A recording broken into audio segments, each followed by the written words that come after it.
Hey guys, samahan niyo po pala kaming magkabit nitong ina-assemble na stand mirror. Bali, mga dalagat binata po pala yung aking mga anak at kailangan ito.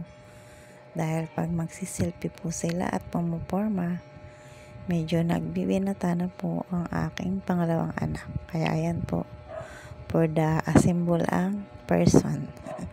Sa unang nga po pala ay nahirapan tayong magkabit niyan dahil wala akong makitang video kung paano siya ikabit. Ayun, at na-search ko rin po pala siya sa YouTube kung paano siya ikabit. Nakita ko po yung mga tornilyo dyan at pipihit-pihitin lang po pala. Di na need ng screwdriver pa. Kailangan kamay na lang, hihigpitan na lang po ang paglalagay ng kanyang mga tornilyo. Ayan, ikot-ikot lang, dire-diretso lang po natin yang ikabit. Medyo mahirap at matagal po pala ang pagkakabit niyan, pero worth it naman pag natapos. Pihit-pihit lang po tayo dahil wala tayong lalaki. Kailangan mag-effort tayo magkabit niyan. Tayo lang naman ang gagawa at wala tayong makatulong dyan.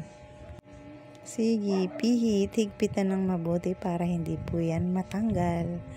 Para pag mananalamin tayo ay maayos, hindi malalaglag or matutumba or hindi pantay. Ini-check ko po kung maganda at naayos na.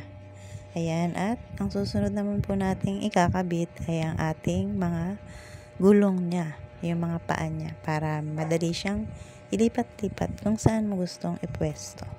Ayan, at dahan-dahan po nating i-side view siya para madali natin yung makabitan ng mga gulong niya at mga paa. Ayan, at hinahanap po natin pala kung paano siya ikabit.